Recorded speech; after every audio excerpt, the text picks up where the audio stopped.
오늘 말씀 요한계시록 1장 1절에서 8절입니다.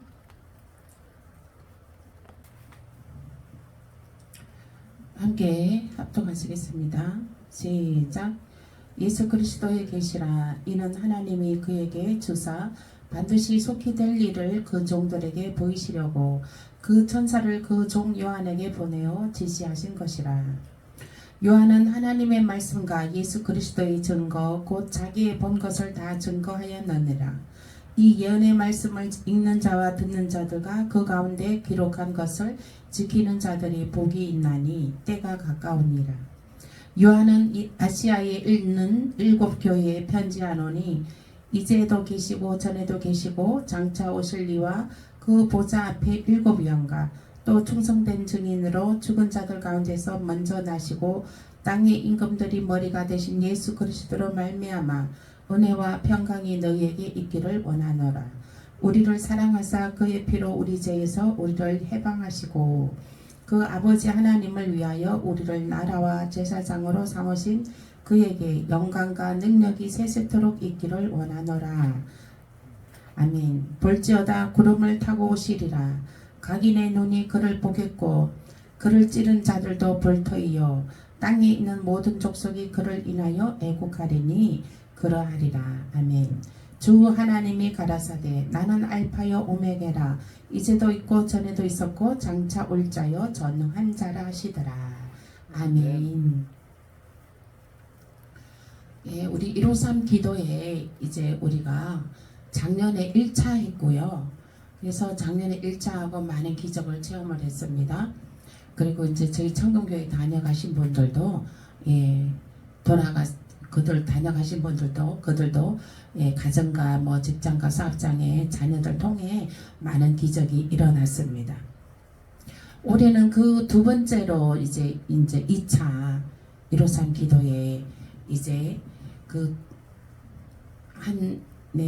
오늘 나간 것이 125차잖아요. 125회. 그러면은 지금 이제 한 28회 정도 남았잖아요.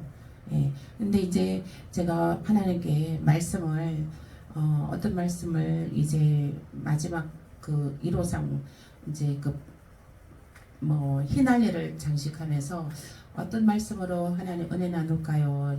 이제 기도 중에 하나님께서 요한계시록을 1장 1절부터 시작해라 그러시는 거예요.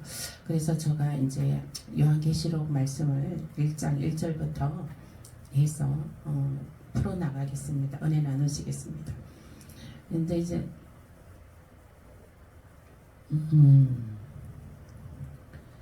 요한계시록 1장 1절 말씀에는 이제 오늘 말씀은 반드시 속히 일어날 일, 반드시 속히 일어날 일에 대해서 오늘 나누시겠습니다.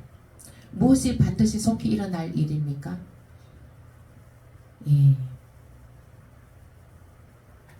요한계시록 1장 7절 말씀에 구름을 타고 오시리라. 재림하신다는 거예요. 예수님이 재림. 예수님께서 강림하신다는 거예요. 강림하시는데 강림하실 건데 어떻게 오시냐? 구름 타고 오신다는 거예요. 구름 타고 오신다는 거예요. 그 예수님께서 구름을 타고 오신다는 것입니다. 반드시 속히 될 일, 주님의 재림이 반드시 있을 거라는 얘기인 것입니다. 그래서 저와 여러분들은 세상에 너무 묻혀 있어도 안 되는 거예요. 우리는 세상에서 살지만은 우리의 영은 하늘나라 예수님의 재림에 우리가 그 재림인 주를 만나야 된다는 그 소망을 늘 간직하고 살아야 되는 것입니다. 늘 소망하면서 예수님의 재림을 늘 소망하면서 살아가야 된다는 것입니다.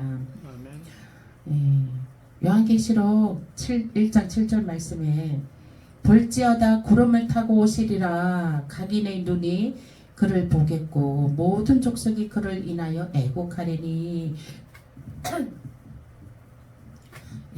다 본다는 거예요.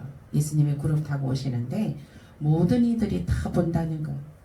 이제 그를 인하여 애곡한다는 거예요. 예수님이 구름 타고 오신 것을 인하여 애곡한다는 것. 이제 그 예수를 믿는 사람들은 기뻐서 애곡할 것이고, 예? 예수를 믿지 않은 자들은 거부하고 핍박하고, 정말 그랬던 사람들, 교회를 핍박하고 예수를 핍박하고 하나님을 핍박하고 했던 자들은 완전히 애곡을 할 것입니다.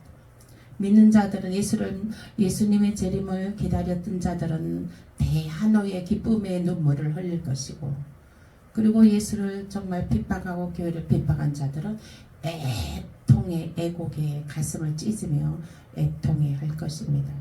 말씀에 있습니다. 말씀이.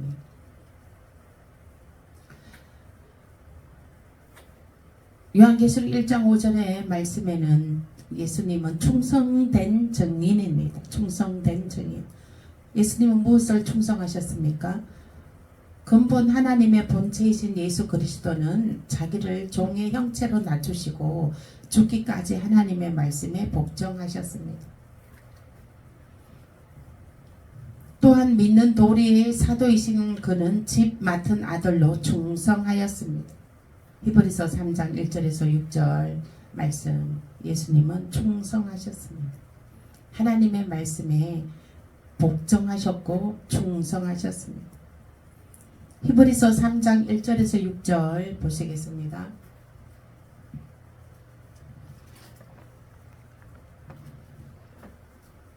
신약성경 히브리서 3장 1절에서 6절 말씀, 355페이지 있습니다. 3장 1절에서 6절 말씀. 예수님께서는 충성하셨습니다. 어떻게 충성하셨는지 읽어보시겠습니다. 시작. 그러므로 함께 하늘에 부르심을 입은 거룩한 형제들아, 우리의 믿는 도리의 사도시며 대제사장이신 예수를 깊이 생각하라. 저가 자기를 세우신 이에게 충성하시기를 모세가 하나님의 온 집에서 한 것과 같으니, 저는 모세보다 더욱 영광을 받을 만한 것이 마치 집 지은 자가 그 집보다 더욱 존귀함 같으니라. 집마다 지은 이가 있으니 만물을 지으신 이는 하나님이시라. 또한 모세는 장래에 말할 것을 증거하기 위하여 하나님의 온 집에서 사안으로 충성하였고, 그리스도는 그의 집 맡은 아들로 충성하였으니, 우리가 소망의 담대함과 자랑을 끝까지 견고히 잡으면 그의 집이라. 네, 히브리서 3장 6절 말씀 다시 읽어보겠습니다. 시작. 그리스도는 그의 집 맡은 아들로 충성하였으니 우리가 소망의 담대함과 자랑을 끝까지 견고히 잡으면 그의 집이라. 아멘. 예수님께서는 하나님의, 그리스도는 그의 집 맡은 아들로, 예수님의 집 맡은 아들로 충성하였습니다. 하나님의 집 맡은 아들로 충성하였습니다. 하나님의 집 맡은 아들로 충성하였다는 거예요. 이제 하나님께서 예수님에게 그 에덴 동산을 지어주시고 예수님께 관리하라 했습니다. 예수님께 관리하라.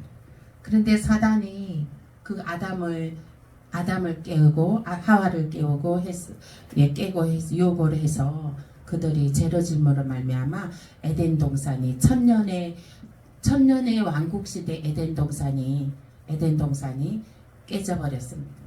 에덴 동산의 그 아담의 나이가 980세 약 980세 정도를 향수하고 살았습니다. 그 시대에는 그진 900세 때, 800세 때 이렇게 향년을 누리고 살았습니다.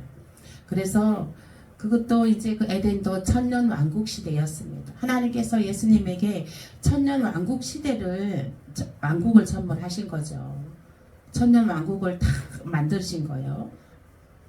인간을 만들고 그 안에 모든 가진 정말 이렇게 동식물과 그 정말 아름다운 그 에덴 동산을 만드셨어요. 그 예수님에게 선물인 거죠. 그런데 예수님께서 이제 그 마귀들이 아담과 하와를 미혹함으로 인해서 그 에덴 동산이 깨져버렸잖아요. 그래 지금 우리 천년 왕국이 옵니다. 우리에게 천년 왕국이 와요. 이제 또 새로운 천년 왕국이 옵니다. 그 새로운 천년 왕국이 오는데 거기에는 마귀들이 없어요. 마귀들을 천년 동안 가둬버립니다.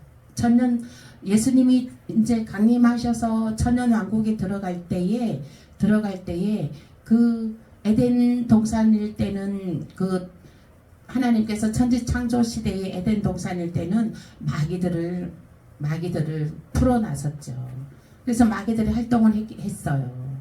그래서 그 에덴 동산을 망쳐버렸기 때문에 예수님이 다스릴 천년 왕국에는요 마귀들을 한 마리도 들이지 않습니다. 천년 동안 무적행에 가둬놓습니다. 그래서 우리가 천년 왕국에는 그 군사들하고 예수님하고 왕권으로 누리며 만국을 다스리게 됩니다. 철장으로 만국을 다스리게 되는 것입니다. 근데 거기에서 예수님께서는 충성하셨다는 거예요. 하나님의 집 맡은 아들로 충성하셨다는 거예요. 그 충성하신 일이 무엇입니까? 십자가에 피 흘리심.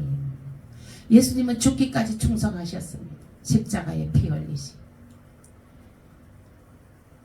그 에덴 동산에서 다 빼앗겼던 것들을 되찾기 위해서 예수님께서는 십자가에 피 흘리신 거예요. 그 빼앗겼던 것들 다 되찾고 구출해내고 그렇게 해서 새로운 천년 왕국으로 하나님이 다스리는 천년 왕국으로 이제 그 천년 왕국을 그 집을 위하여 예수님께서는 십자가에 피 흘려 그 고통을 당하시고 돌아가신 것이죠. 그렇게 죽기까지 충성하신 것입니다. 그래서 3장 6절 말씀에 히브리서 3장 6절 말씀에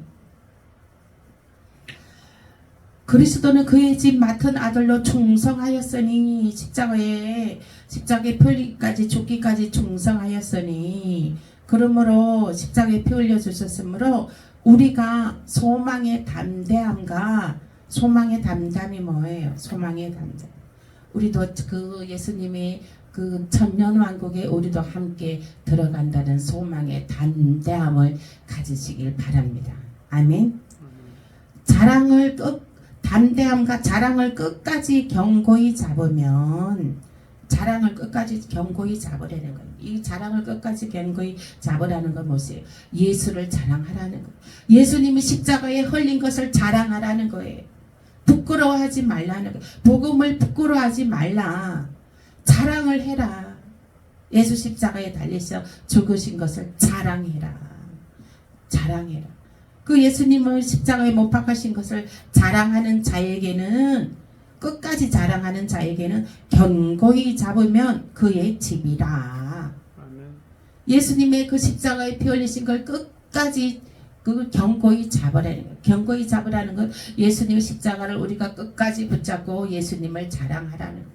그러한 자는 그의 집이라. 예수님의 그 천년왕국의 집에 우리도 그 집의 주인으로 왕권으로 들어간다는 겁니다. 아멘. 그 믿음으로 이겨 승리하시길 예수 이름으로 축복합니다. 요한계시록 이제 그 말씀 이제 보겠습니다. 요한계시록에 요한계시록 1장 7절 말씀에 자기의 타작마당을 정하게 하사 알곡과 쭉정이를 고르기 위해 강림하신다. 예수님께서 구름을 타고 오시리라 했습니다. 요한계시록 1장 7절 말씀에 구름을 타고 오시는데 쭉정이와 알곡을 나누기 위해서 오신다는 거예요. 쭉정이는 어디로 보내나요? 불무저갱으로 보냅니다. 불구덩이로 보내고 그 불구덩이는 끝이 없어요. 지하에 끝이 없습니다. 우리가 하늘 천국도 하늘 위로 끝이 없듯이 지하 불구덩이도 끝이 없습니다. 그 끝없는 불무조경에 쭉정이는 가도 태워버린다는 거예요. 그 불에 쳐넣어버린다는 거예요. 그러니까 그 예수님의 강림이 얼마나 엄청난 것이죠. 믿는 자들은 기뻐하며 환호할 것이지만 믿지 않고 예수님을 핍박하고 교회를 핍박하고 목회자들을 핍박하고 비방하고 없는 말을 지어서 비방하고 그러한 자들은 불무저갱에 가둬버린다는 것이죠. 그 끝도 없는 불무저갱으로 가둬버린다는 거예요. 그 불구덩이에 쳐넣는다는 거예요. 그래서 우리는 마태복음 3장 12절 말씀에 손에 키를 들고 자기의 타작마당을 정하게 하사 알곡은 모아 곡간에 들이고 쭉정이는 꺼지지 않는 불에 태우시리라. 그 불구덩이가 꺼지지 않는다는 거예요. 불구덩이 꺼지지 않는 불에 태운다는 거예요. 마태복음 13장 30절 또 보면 추수 때에 내가 추수꾼들에게 말하기를 가라지는 먼저 거두어 불사르게 단으로 묶고 곡식은 모아 내 곡간에 넣으라 하리라.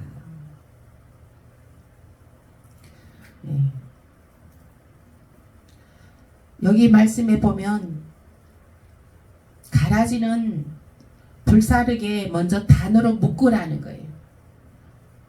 가라지는 불사르게 단으로 묶으라는 거예요. 곡식도 우리가 모아서 묶으잖아요. 그거는 곡간에 들이기 위해서 묶는 거고 가라지도 묶잖아요. 가라지도 묶는다는 거예요. 이 가라지를 묶는다는 말이 무슨 말일까요? 단으로 묶는다는 말이 이거 엄청난 일이 숨어 있습니다. 엄청난 비밀이 있습니다. 가라지로 묶어버린다는 것은 짐승표, 오른손이나 이마에 표를 받는 거, 짐승표 받으면 가라지로 그 단을 묶여지는 것입니다. 가라지로 분류되는 것이에요. 짐승표 받는 그 자체가 가라지로 묶이면 되는 것입니다. 예수 안 믿는 자도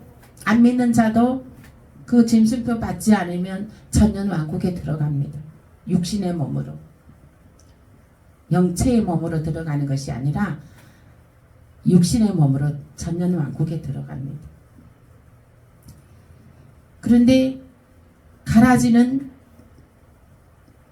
먼저 거두어 불사르게 단으로 묶어버린다는 거예요. 단으로 묶는다는 게 그것이에요. 짐승표 받는 거. 666 숫자, 바코드 숫자. 그 모든 그 사람에 대한 주민번호, 카드, 신상, 신용, 병원 기록, 모든 재산 기록, 재산 갖고 있는 종류, 그 모든 것이 그 칩 하나에 다 등록이 돼 있어요. 이제 그런 시대가 오게 돼요. 그 칩을 받지 않으면 물건을 살 수가 없어요. 식료품을 살 수가 없습니다. 집을 매매할 수가 없습니다. 그 칩이 없습니다. 그러니 사람들이 너나 할 것 없이 다 앞다투어서 받겠죠. 그런데 그것은 불구덩이로 넣기 위해서 단을 묶는다는 거예요. 아멘? 이해되시죠? 단을 묶는다는 거. 그래서 항상 깨어 있으라는 거예요. 언제 어느 때에 있을 일인지 우리는 알 수가 없습니다. 항상 그래서 깨어 있어야 되는 거예요. 말씀으로 깨어 있고 말씀으로 준비되어 있어야 된다는 것입니다. 요한계시록 1장 3절 말씀에 이 예언의 말씀을 읽는 자와 듣는 자들과 그 가운데 기록한 것을 지키는 자들이 복이 있나니 때가 가까움이라. 이 예언의 말씀을 읽는 자와 듣는 자들이 그리고 그 가운데 기록한 것을 지키는 자들이 복이 있다는 거예요. 말씀을 모르고 있으면 당합니다. 어느 때 어느 시에 그와 같은 일들이 일어날지 우리는 알 수가 없습니다. 그러므로 늘 깨어서 우리는 말씀으로 무장되고 말씀으로 깨어 있어야 되는 것입니다. 마태복음 13장 39절에서 42절 말씀도 추수 때라는 것은 세상 끝을 나타내는 거예요. 추수 때라는 것은. 그리고 추수꾼은 천사들을 나타내는 것입니다. 세상 끝에 이제 추수하는 일들이 일어나게 됩니다. 우리 가을 들녘에도 보면 추수할 때 어떻습니까? 쭉정이 나오죠. 알곡에는 반드시 쭉정이가 있습니다. 아멘. 알곡에는 반드시 쭉정이가 따라요. 알곡만 나올 수가 없어요. 그 쭉정이는 알곡을 보호하고 있습니다. 아멘. 쭉정이는 알곡을 보호하고 있어요. 그러다가 그 쭉정이는 불에 태워지게 되잖아요. 쭉정이는 불에 태우잖아요. 불에 태워지게 되잖아요. 그러면은 그 쭉정이는 알곡을 위해서 존재하는 것입니다. 쭉정이는 알곡을 위해서 존재하는 것입니다. 알곡을 보호하기 위해서 쭉정이가 있게 되는 것입니다. 그래서 우리 여러분들은 알곡이 돼야 되겠습니까? 쭉정이가 돼야 되겠습니까? 알곡 되시길 예수 이름으로 축복합니다. 1장 요한계시록 1장 8절 말씀에 주 하나님이 가라사대 나는 알파요 오메가라 이제도 있고 전에도 있었고 장차 올 자요 전능한 자라 하시더라. 알파요 오메가. 하나님은 시작이 있었으니 끝이 있다는 거예요. 끝이 있어요. 시작의 에덴 동산의 천연왕국의 에덴 동산의 시작이었으나 이제 끝에는 예수님이 다스리는 예수님이 다스리는 왕권으로 다스리는 에덴 동산에는 하나님께서 아담에게 그 임무를 지어줬어요. 에덴 동산 아담에게 그 임무를 지어줬죠. 아담에게 그 임무를 지어줘서 아담이 그 책임을 충성을 다 못한 거예요. 그래서 예수님께서 그 인간들을 그 불쌍한 인간들을 구출해내서 피 흘리기까지 충성하여서 예수님께서도 그 천년 왕국의 주인으로 왕권으로 왕으로 들어가시게 되는 것입니다. 들어가게 되는데 그 예수님은 우리들을 그 예수를 끝까지 그 예수를 자랑하는 자들도 함께 들어간다는 거예요. 예수님과 함께 그 만국을 철장으로 다스리게 된다는 것입니다. 왕권으로 다스리게 된다는 것입니다. 그러면 우리는 끝까지 우리는 예수를 자랑해야 되는 줄로 믿습니다. 예수님의 십자가의 피 흘리심을 자랑해야 되는 줄로 믿습니다. 하나님의 말씀은 권세가 있습니다. 우리가 혀에 믿지 않는 사람들은 우리 믿는 자들의 입에서 하나님의 말씀이 나오기를 기다립니다. 우리의 입을 바라보고 있습니다. 우리의 입을 바라보고 있습니다. 말씀에 그 입술에 하나님의 예수를 자랑하는 입술이 되시길 예수 이름으로 축복합니다. 그래서 우리는 끝까지 예수를 자랑하여서 그 집에 들어가는 저와 여러분 되시길 예수 이름으로 축복합니다. 아멘.